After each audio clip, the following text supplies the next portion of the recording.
नमस्कार, मैं रोशनी कुशल जायसवाल। पिछले 6 साल से हमारे भारत में एक फैशन चला हुआ है, एक ट्रेंड चला हुआ है जिससे आप सब वाकिफ़ हैं कि अपनी सबसे महत्वपूर्ण चीज़ को गिरवी रख देना।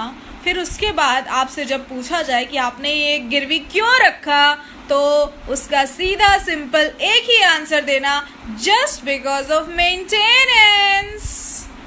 हैशटैग लाल किला, हैशटैग कई सारी कंपनियां गिरवी रख देना, हैशटैग कई सारे एयरपोर्ट गिरवी रख देना, हैशटैग हमारे देश का सोना वर्ल्ड बैंक को गिरवी रख देना।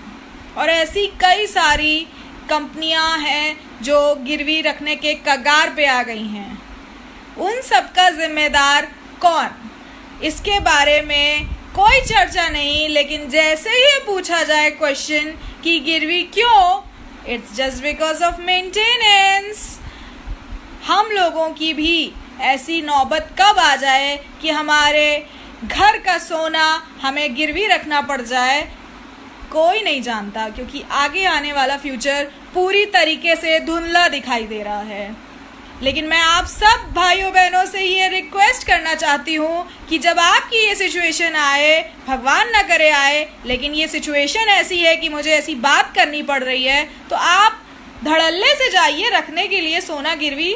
और आपसे कोई पूछ ले कि आपने सोना गिरवी क्यों रखा, तो उसका सीधा simple answer, just because of maintenance. जैसे कि हमारे भारत सरकार करती चली आ रही है और आगे भी करती चली जाएगी, इसका कोई क्वेश्चन नहीं उठना चाहिए, क्योंकि आंसर सिर्फ और सिर्फ एक ही आएगा।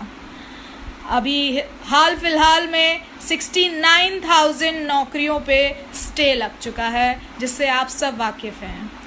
रोज़गार दूर दूर तक नहीं है और हमारे गरीब प्रवासी मजदूर किस तरीके से धक्के खाते हुए शहरों से वापस आए हैं अपने गांव, वो तो आप सब ने सोशल मीडिया पे देखा ही है। तो उन सब की आत्मा इतनी ज़्यादा फट चुकी है कि वो वापस काम करने नहीं जाएंगे। और बिना मजदूरों के, बिना हमारी रीढ़ की हड्डी के कुछ भी पॉसिबल नहीं है। अर्थव्यवस्था ठप है और ये कब सिचुएशन हर इंसान के साथ हो जाएगी, कोई नहीं कह सकता।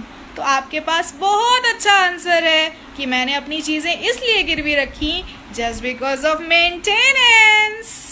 आगे भी क्या होगा क्या नहीं होगा मुझे तो नहीं मालूम, लेकिन आप सब अपनी राय कमेंट बॉक्स में मुझे ज़रूर बताएं।